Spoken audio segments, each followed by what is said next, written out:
Praise be the Lord Jesus. I thank God for this day. I really honor his name. Besides him, there is no any God but him alone. And I will serve him the rest of my life. I greet you in the mighty name of Jesus. Thank you for endeavoring. Thank you for your effort. Thank you for the airtime you are putting on so that you always access us. Thank you for the time that you give him. Praise be the Lord Jesus. I really salute you and I honor you in the mighty name of Jesus. Who are we to be before you? But we thank God that he has given us Matthew and he has given us chance to speak to you. Good tidings. Ebigambo bya Katonda biba bigambo bya kawoowo, biba bigambo birungi, biba bigambo ebisumulula. Mukama yeebazibwe. Hallelujah. Era aba Sons of Sunday International neera ku peegi yaffe eya Sons of Sunday International tukkirize tubeeko ebigambo ebirungi Katonda byateese ku mutima gwaffe bye tugenda okusabiramu olunaku lwaleero nga luweze olwokutaano mu mwezi gwaffe omupya. Mukama waffe yeebazibwe. Omwezi guno nze ngulabira ddala ng'omwezi omulungi nnyo eri obulamu bwaffe olw'ensonga tetujja kukaaba nga batalina ssuubi. Omwaka ogwaffe gwatandika ogw'ekkumi kati muguno omwezi bwe naaba ngumalako nja kuba nina emyezi gyange 3 mu mwaka. Olina kwebuulirira, olina kubeera ng'okimanyi nti olina mbeemu. Leka nze nkubuulira amannya gange. Mutume Amos kuva mu Sons of Sunday. Abaweereza bakutumidde nnyo, bakwagala nnyo. Tuli wano ku a prayer that unveils a new day. Mukama akumpeera omukisa akunjagalire akuwe ekyo ky'osinga okwagala mu nnyira Mukama waffe Yesu. Hallelujah. Yes, njagala kubuulira mu programu zaffe.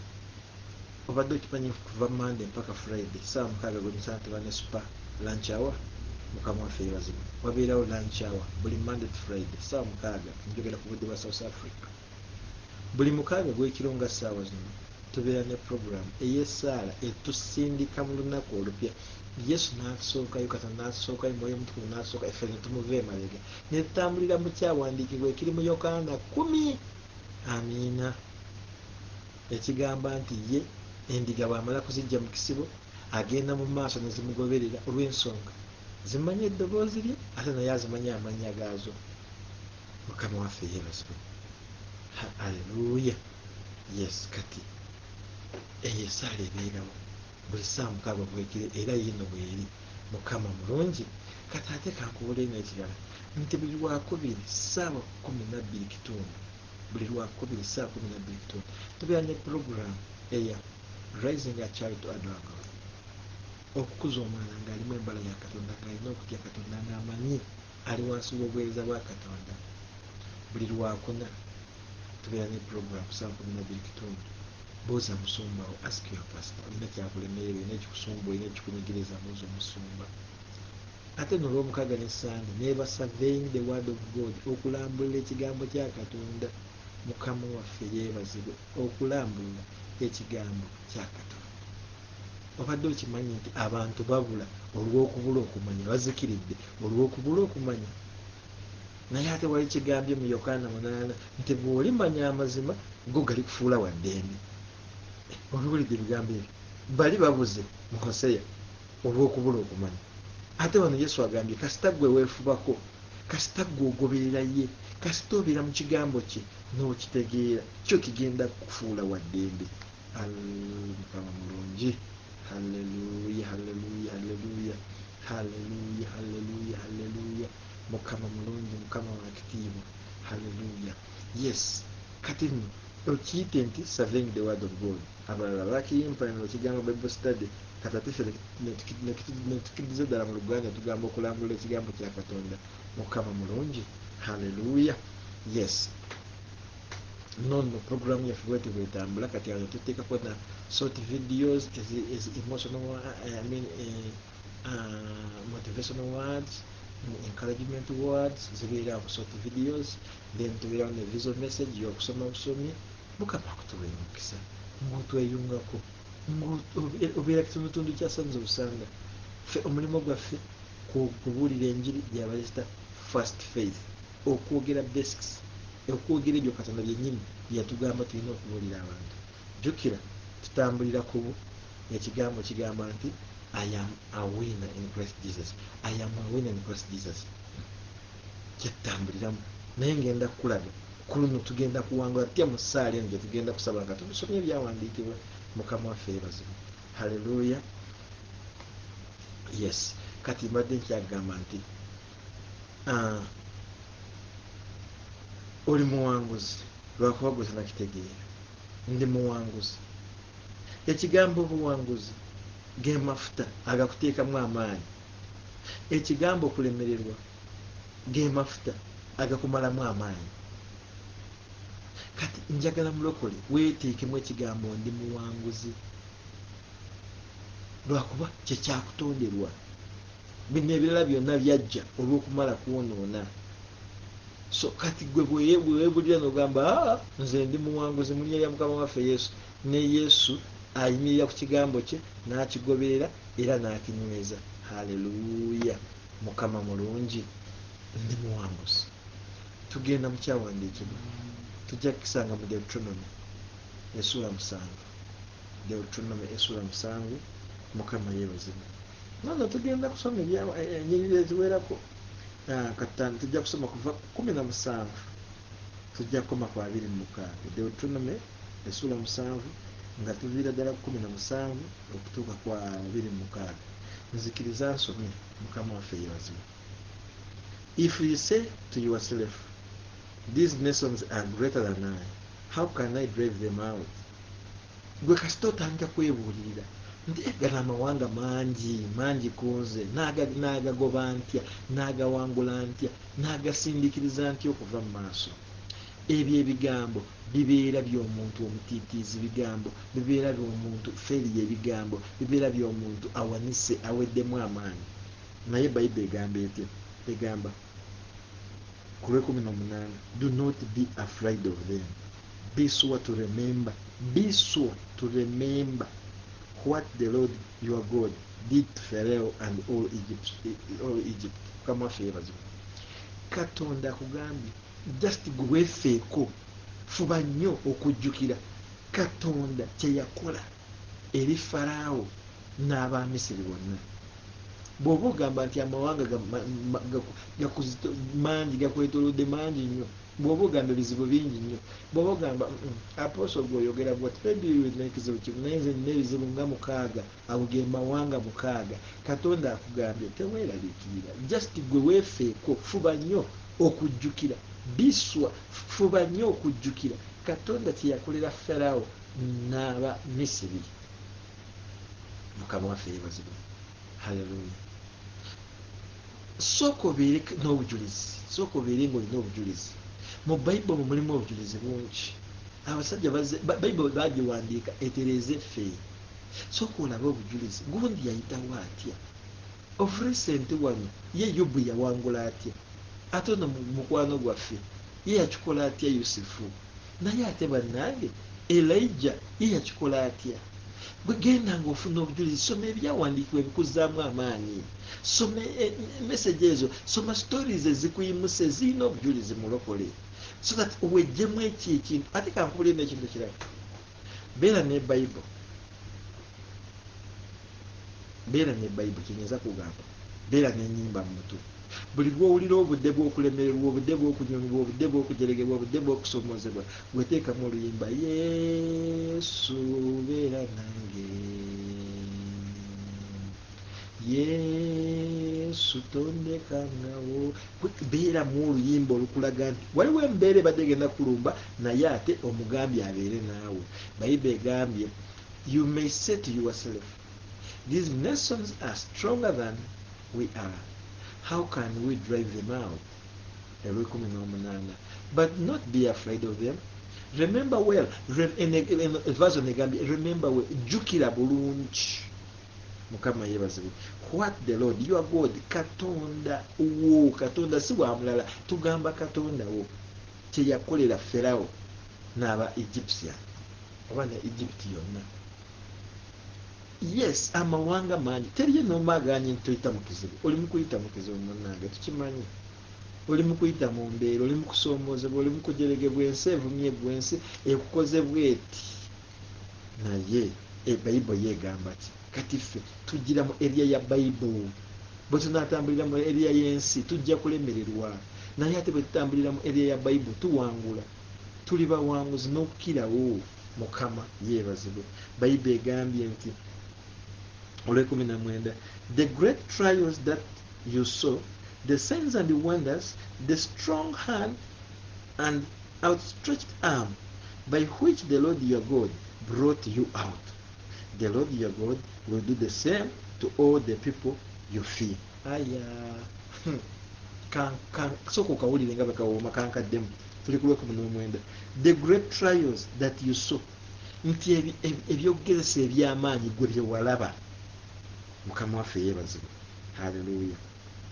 The signs and the wonders oba okulabirako n'ebiwuniikiriza omukono ogw'amaanyi n'omukono gwe yayanjuluza engalo ze zeyayanjuluza Katonda yennyini n'akozesa amaanyi ge oba eryanyi lye n'akujja mu Misiri.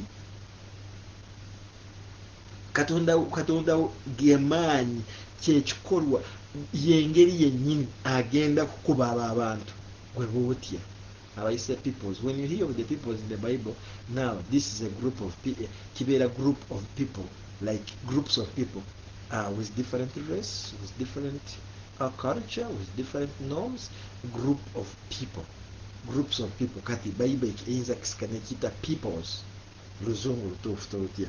Mukama waffe yeebazibwe agenda kubakwata abanyige n'omukono gwayanjuluza abasindika eri n'omukono ogw'amaanyi oyitewo nga bwe kyali ng'akujja mu Misiri. Lwaki otidde? Lwaki oweddemu amaanyi? Tukimanyi nti oli muwanguzi oba oyagala kubyogerako bwogera. Tuwangula mu linnya lya Mukama waffe Yesu nkitwala yogera ate bitwale, yogera ate kikakasi. Waakiri yogera byeki for the whole month obe oweesibye ku kimu rather than okwesiba ku 10 byonna nebikutolokako.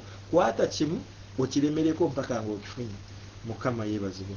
Yesterday mukyala wange abadde angamba ayina ebintu 3 byagenda kubanga asabira for the whole month and bye 3 bye bigenda kuvuga even the next year. Mukama waffe yeebazibwe. Omanyi ffe tuyina engeri yaffe. Omwaka tubaako n'ebigambo bye tugamba Katonda ne tumugamba mu mwaka guno twagala kino ne tubisabiramu ne tubiwandiika ne tuteeka wali ne tulaba omukono gwa Katonda. Nyinza kugamba bwe twalangirira ogw'omusanvu nga gugwako ne tugamba tugenda kuba n'embaga, that was 2019, nga naye twali tetulina ssente ne rent baali batubanja 3,000 naye nga ate zaali nnaku z'omwezi 21 nga ngenza nkozeeyo puroguramu ey'okusasula 3,000 nambi eza South Africa so za Uganda. Kati awo tuba tukunukiriza emitwalo 8 egya Uganda. Naye nga ekiro 6 nga zino tugamba tugenda kuba n'embaga ennaku z'omwezi 4 ogw'Ekumi. Bwe nalaba agenda ku kityamu ne nkubira maama wange ye maama amuzaala ne mugamba tugenda kuba n'embaga omwezi gw'12 ennaku z'omwezi 4 ate oli omu ku abo bagenda ku witnessinga. Kati ekyo nemba nkisindise awantu wotayinza kumala gamenya kintu wabula olina kulwanyisa okiyimirireko ne tuyimira ne mukyala wange ne tukkiriza Katonda. Kati ate awo ne tuwandiika ebintu ebirala bye tulina okuba nga tutambuliramu era twakendeeza ennaku zaali 4 ne zifuuka lumu. Bwe zaafuuka lumu Desemba embaga yaliwo nga y'amaanyi. Katonda tumwebaza. Ye embaga gye nasobola kulaba nti eyinza kukuŋŋaanya abantu nga bavudde mu mawanga amalala bajje olw'embaga. Mukama waffe yeebazibwe.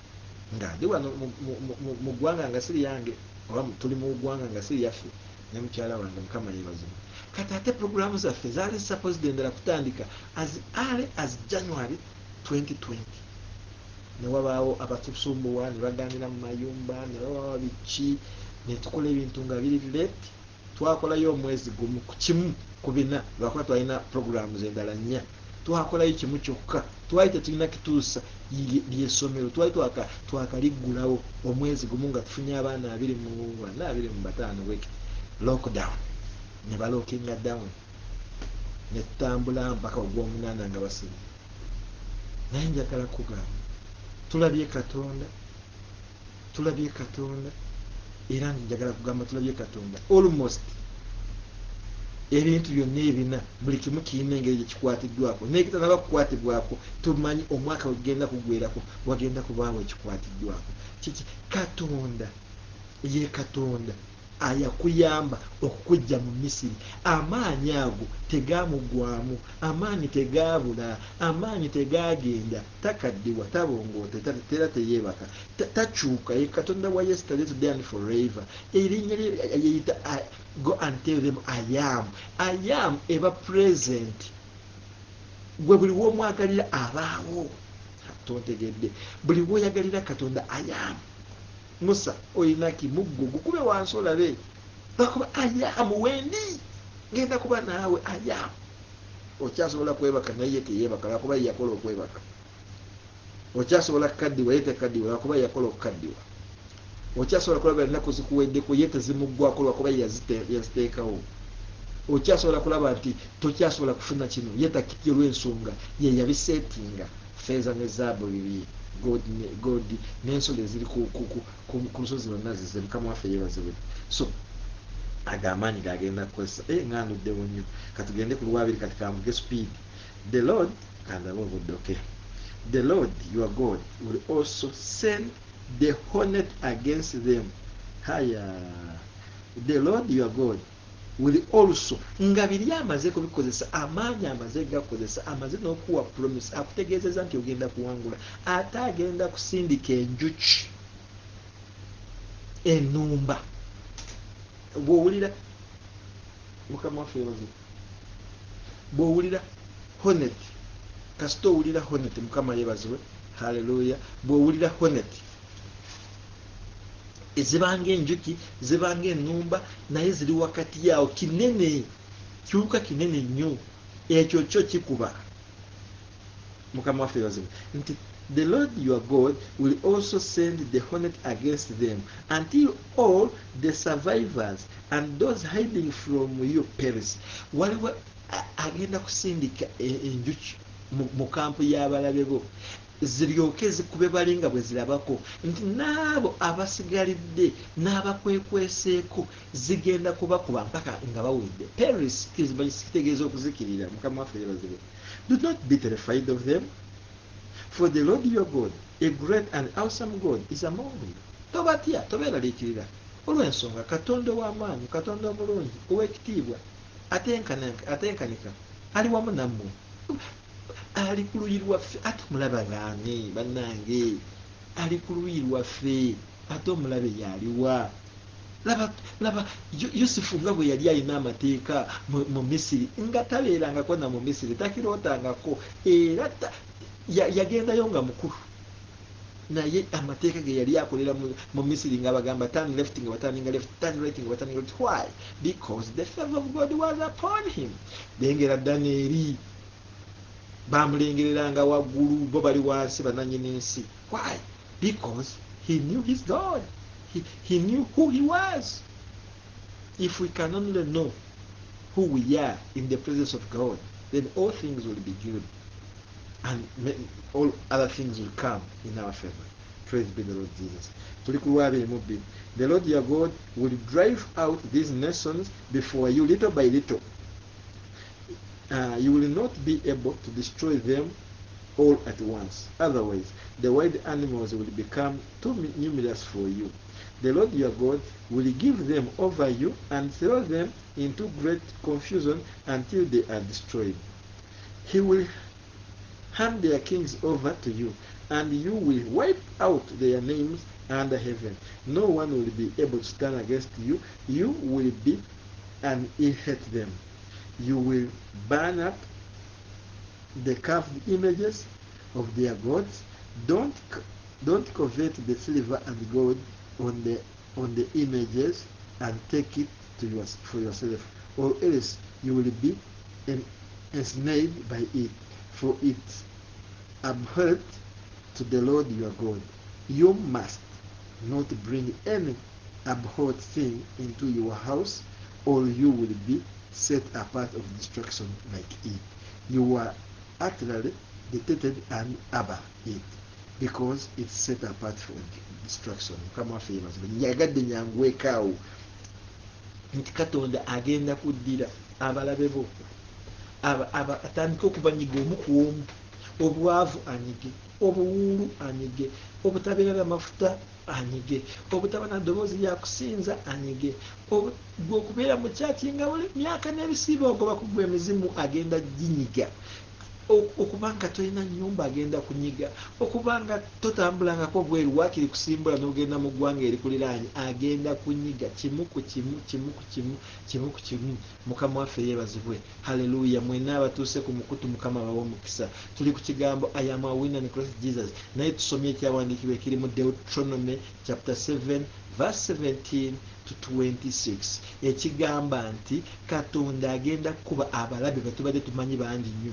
Agambye I will destroy them little by little. Agenda kuba omu ku omu, eggwanga limu ku limu. Tayagala gakuba gonna, otherwise ensolo z'omu nsiko zijja kuyitirirako. Ayinza kuba, jjukira omwana yali alina ensimbu.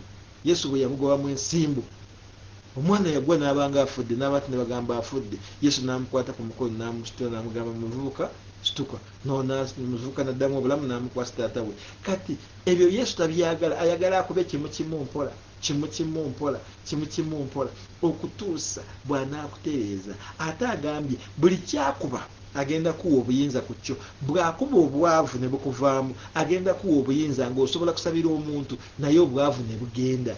Bw'anaakuwonya ekirwadde agenda kuwa obuyinza eri ekirwadde, n'obwonoosabiranga omuntu mulwadde agenda sumululwa. Bw'anaakuwa okutambula amawanga agenda kuwa obuyinza. Nalabako Pastor Serwadda bamma omuntu visa, bwe bamba omuntu visa nga yamuwadde ebbaluwa eya recommendation, omuntu n'akoma mu ofiisi ye, oli n'akuba essimu ku embassy ya America n'abagamba mumye visa, okay kanzije. N'abagamba onootusonyiwa tetwakitegedde, tojja. Ye mugamba akomewo addemu ateekeyo application ye, then enkya bagenda muwa. Waliwo eri eddoboozi Katonda lyagenda kuwa lwakuba gwe wamala kituukako. Katonda agambye nti ngenda ne kuddira ku bakabaka b'ebintu ebyo b'amawanga ago, nabo mbateeke ku mikono gyo. Ebyo byonna ebibadde bikufuga n'ebikusumbuwa tubiyite emizimu gy'ekika, lubaale w'ekyalo, kalondolozi, egy'emyoyo emibi, egy'ebikere, egy'ebisaanye, egya gongolo, emyoyo egya totasi, emyoyo egy'ekkovu, emyoyo ebyo agenda kuwa obuyinza ku byo obisasabule. Nti ate ebintu ebyo birina bya Katonda byabwe bye bisinza, carved by their hands. Those gods, they are made of silver, wood and gold. Gold ye bw'oba obisesembula ng'oli mu kubyokya, gold togyeddiza. Bw'oba okuba omuzimu, ekyokulabirako ku abaweereza ffe abasabira abantu, ndabye ebintu bingi. Waliwo omuweereza gwe mmanyi nnyinza n'okwogera erinnya lye, nze sikya kintu kyonna mu nsi muno, Mukama yeebaze. Yasabira omuwala mulungi, bwe yamusabira omuwala n'agwa, mu kugwa ng'ali mu confusion, omuwala ng'ali mu confusion, ali mu kusumululwa. Omuweereza n'alaba ekiwala nga kijujuutu ate nakyebakako. Ate omuwala yali mulwadde era n'omuwala yafa. Mukama waffe yeebazibwe. Omuweereza saamukebera, simanyi oba yalwala, simanyi yamukozesa kapiira, naye omuwala avaayo ng'agamba nti banneebaseeko. Mukama waffe yeebazibwe. Ate omuwala teyakola, teyanaaba, teyakola ki, yajja n'akiragako ku bakadde ng'abakadde be abakikakasa, bakakasize ddala bakirabe nti kibadde bwe ki.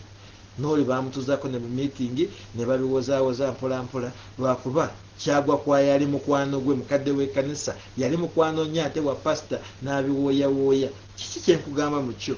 Ebyo by'ebigolodi bye tutwala ne tubyeddiza. Ate bagambye nti biri set apart for distraction. Bw'okitwala you may be like it, nawe ogenda kuba distracted, destroyed. Mukama waffe yeebazibwe. Waliwo godi gwoyinza suubira godi eno ya bulijjo? No. Bagenda kuleeta eyirizi, baleete amayembe okugwokya, ogende kulaba nti mulimu ennyama mu kalo, bukyali mulungi, oyinza genda n'ogubugumya n'ogufumba n'ogulya, n'ogamba munyira Mukama waffe tetuyinza kwonoona mu kalo guno, ngenda gulya. Oba n'osangamu ssente ezibateeka mu bya sitaani n'otandika kubiruluukanira. No, not like that, my brother, not like that, my sister. tulina okutegeera nti mulimu bye tutalina kutwala nga byo byasetingibwa apart to be destroyed. Katonda akufudde muwanguzi mu bigambo already, ate ekigambo kya Katonda akigoberera n'akituukiriza n'alaba we kigenze. Bwe tugenda mu Isaiah 55:11 kansomeyo nakuba ojja kugamba nti ebigambo bino Isaiah 55:11 lwaki njogera bwe nti Katonda amaze tugamba nti tuli bawanguzi, bye tubadde tutya byonna agenda bikuba. Kiba kitegeeza ati kikwetaagisa gwe nga Edisi, kikwetaagisa gwe nga Martha, kikwetaagisa gwe nga Dorothy, kikwetaagisa gwe nga Amosi okusitula eddaala n'olinnya mu mikisa gyo. Ekyo ekigere gwakiteekayo, power of will. Iyo bamaze kusetinga wali misana twasomye ne tugamba nti situka oba baguka oba golokoka. Mukama waffe yeebazibwe. Kikakatako gwe mwennyini okusituka, naye bw'otasituka ogenda kubeera wali emyaka 38 nga buli mwaka wabaawo awona okola gwakukwata ebibeerawo ku mazzi. Buli mwaka wabeerawo awona gwe ng'otuddeawo, buli mwaka wabeerawo awona nga gw'otuddeawo, myaka 38. Yesu bw'atakukwatira okisa n'ayitirawo oli kigenda kukulira.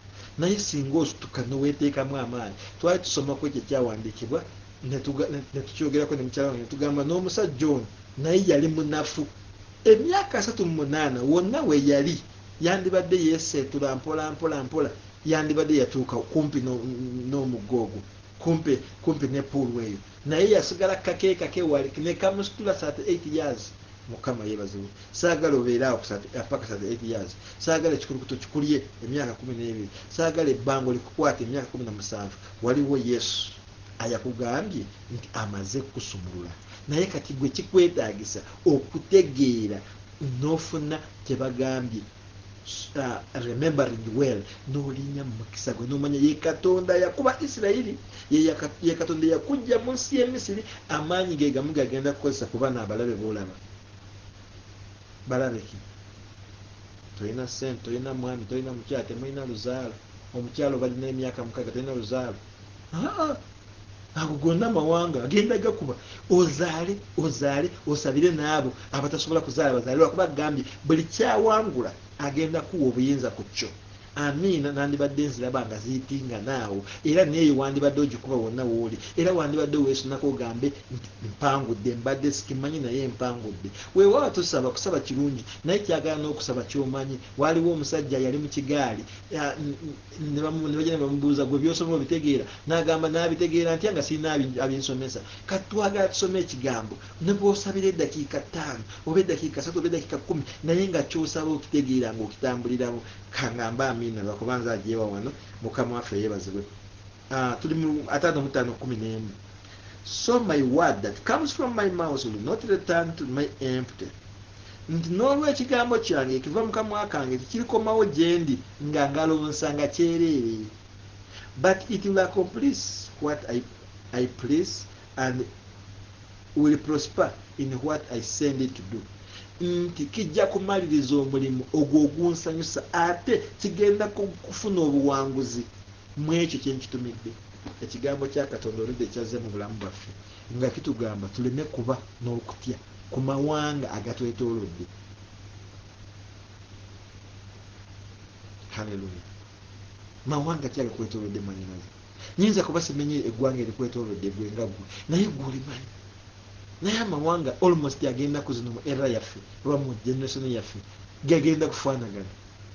Oba toli mwavu nga tolina musajja, oba tolina mukazi, oba muli babiri temunayanjula, temunawasa, oba sina kirala mwamala n'okuwasa temulina mwana, ng'ate muba mukyali awo waliwo abaloga, oba siki tolina mulimu, oba bakuma visa. Bigenda biri awo ge mawanga. Naye agambye agenda agakuba. Ndabye leero nga baweereza mu kkanisa ya UCC ekulirwa omuweereza wa Katonda Pastor Senfuma Stephen. Mbadde walako nga nakyenkola naye mukyala wange abadde akigoberera n'akinnyonnyola bulungi. Omukyala aludde ng'anoonya ssente zitandika bizinesi, ne wabaawo ali mu kuweereza n'afuna okufumeterezebwa n'agamba mulimu omuntu aludde ng'anoonya bizinesi yakutandika anoonya sente atandike bizinesi agirina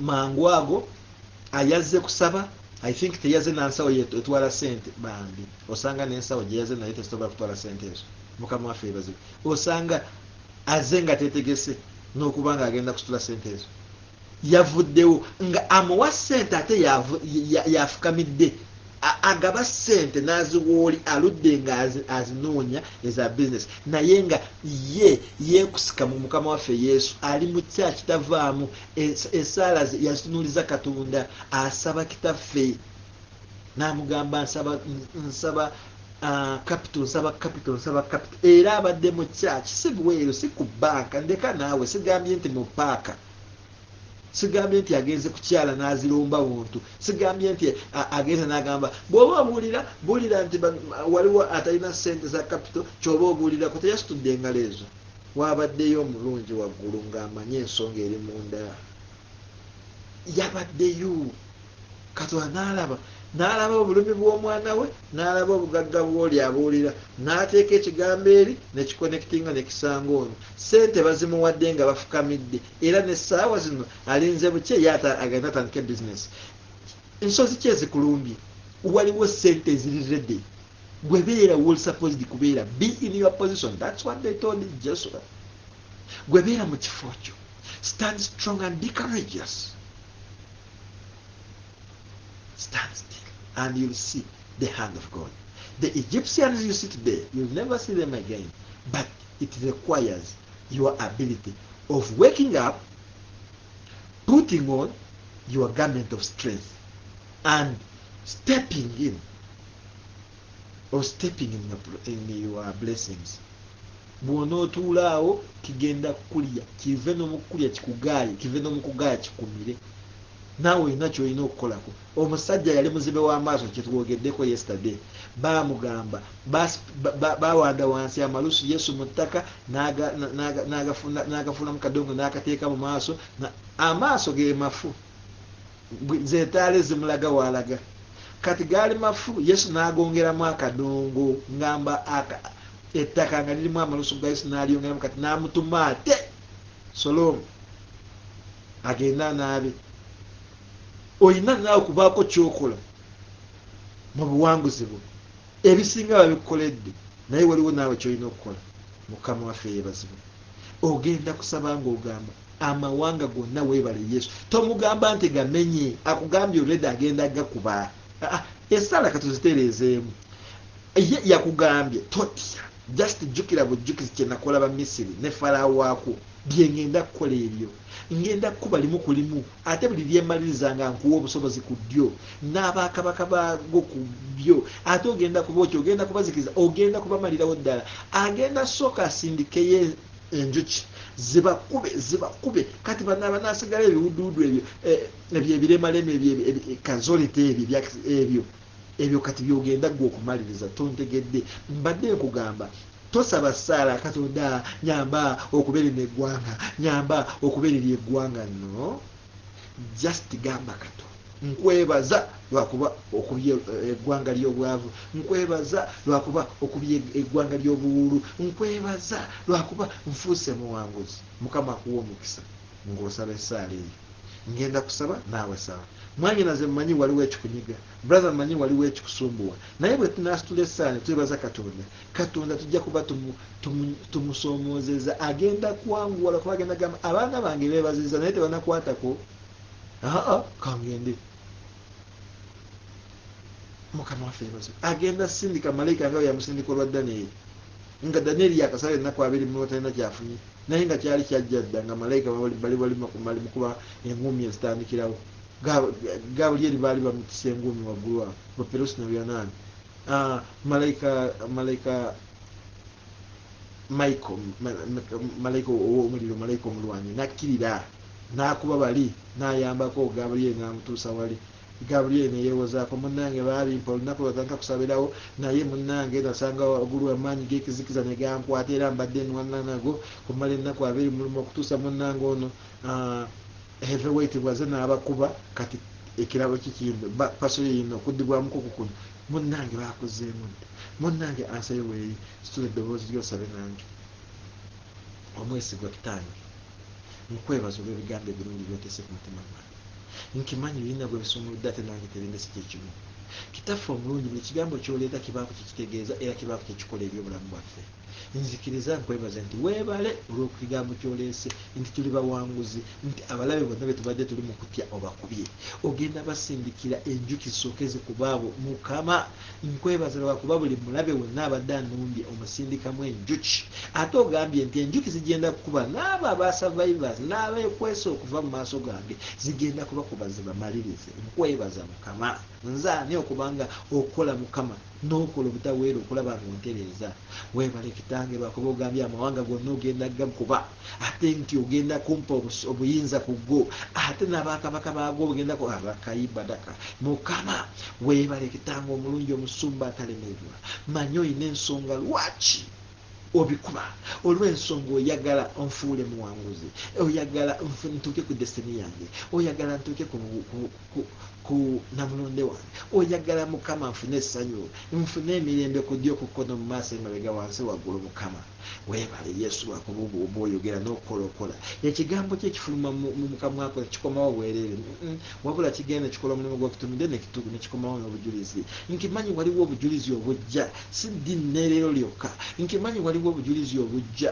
mu kaikataikiryakuko ya kaimakisaka oli mukulu mukama gwasumulula abawambe oli mukulu mukama gwatuwonyeza agamawanga tubadde tugenda gasobola nga toliiwo naye bw'oba ku ludda lwaffe omulabe waffe yaani ye kiki ekiyinza kutwawukanya ku bulungi bwo oli mulungi mukama terina omayinza kwawukanako era ffe tusinza erinnya lyo tukugulumiza olw'entalo z'otulwanirira tukugulumiza mukama wange er'ensozi z'otuwanguza tukugulumiza mukama olw'ebyokola eby'obulamu bwaffe manyi waliwo omukyala gwowonya manyi waliwo omukazi gwowonya manyi waliwo omukadde gwowonya manyi waliwo omuwala gwowonya manyi waliwo omwana w'obuwala gwowonya manyi waliwo omwana w'obulenzi gwowonya manyi waliwo omuvubuka gwowonya manyi waliwo omusajja gwowonya manyi waliwo omwami gwowonya manyi waliwo omuzeeyi gwowonya waliwo oyo gwosumulula mukama waliwo oyo gwogalirira mukama waliwo oyo gwoyimusa mukama waliwo oyo gwolaga essanyu mukama oli tutaffe taata omulungi manyi waliwo gwosumulula leero manyi waliwo gwogenda kuwa obujulizi atukubire n'amasimu oba ateekeo meseji agambe neebaza katonda ekigambo kyali tekyandese kyekimu katonda ndabye abalabe bange ng'abakuba kuba abalabe abagira ku ddyo bakube kuba bagira ku kkono bakube ab'emabega kuba mu maaso kuba emabega wansi ne waggulu kuba mukama balage nti oli katonda ow'amaanyi balage nti oli katonda asobola balage oli katonda atalemererwa somulula abaana b'abawambe mukama zaamu amaanyi abagudde mukama yimusa abaweddemu amaanyi mukama lokola abaana bo mukama linnya ly'omwana wo omweka yesu kristo tubasabira okusumululwa tubasabira omukisa tusabira okuwonyezebwa leka mukama bakikwateko ekyo kyomaze kusuubiza olwedde wamaze kubawonya wamaze okubasumulula wamaze okubakolamu omulimu omulungi naye nkusaba bawe mwoyo omutukuvu abalungamye basobole okutambulira mu byabwe basobole okukwata mu ebyo ebyabwe ekitiibwa netendo bikuddire mukama nyimusiza abalwadde bonna mukama basumulule nyimusiza abasibe bonna mukama basumulule nyimusiza abo abafiiriddwa mukama bazeemu amaanyi bagumye mukama taata omulungi bakamfatinge mukama nyimusiza eggwanga uganda mukama liri mu katyabaga ak'amaanyi taata waliwo ekiyiwa musaayi mukama naye tusaba leka gwotuwa omukulembeze gwolaba nti yasaanidde entalo zonna kaziggwewo mukama leka ekiyiwa musaayi kikome mukama leka wabeewo emirembe mu uganda nga bwegambibwa pal of africa mukama ngegamba uganda abagoda pode leka mukama ebigambo ebituukirire mu uganda mukama taata omulungi bateekemu emitima ebitali janjaba ate nabaana abeekalakasa mukama balage nti okwekalakasa si yensonga kitange omulungi leka amaanyi go galabisibwa eri obulamu bw'abaana bo linnya lya mukama waffe yesu taata omulungi leka uganda efune essanyu ekuweera obujulizi mukama kitange omulungi nsabira bamama baffe nsabira bataata baffe nsabira banyinaffe nsabira babrother baffe abaana baffe n'abaana b'abaana baffe mukama sisobola kulema okusabira mukama Sons of Sun International nsabira abaweereza mukama nsabira Edith nsabira Martha nsabira Julius nsabira Roger nsabira Jonathan nsabira Alice nsabira Nyante nsabira Liz nsabira Goreth nsabira Lydia nange nesabira mu linnya mukama waffe Yesu tulwanirira tusumulule mukama tuyimuse mukama nsabira n'abo bonna abali kitundutundu ku Sons of Sunda ababeerawo nga tubuulira abasharinga zi messages, abakomentinga, abalikinga Mukama, aba Sons of Sanda, family of Sons of Sanda Mukama, ababeera ku mukutu, abakola bekisoboka kyonna okulaba nga webali basumulule Mukama, bawe omukisa okuva gy'oli, leka obwenyi bwo baakireko Mukama, kitange ow'ekisa ekingi, leka basumulule, leka bakuweere obujulizi, lwakuba wamazidde okubatuusa mukisa, leka omukisa bagulabeko, leka omukisa gubakolera ebirungi. Tukusinza, tukwebaza, tukutendereza, tukugulumiriza. Nsabira emirimu gy'emikono gyabwe giwa omukisa, ekitiibwa n'ekiro kikuddira nga tuyitira mu nnyina Mukama waffe Yesu. Amen. Ekisa kya Mukama waffe Yesu n'okwagala kwa Katonda n'okussa ekimu ku Mwoyo Mutukuvu bibeerenga naffe ffenna era abeeranga baffe emirembe giggwaawo. Amen. Mukama akwongera omukisa, akwonjangalire, tusenkane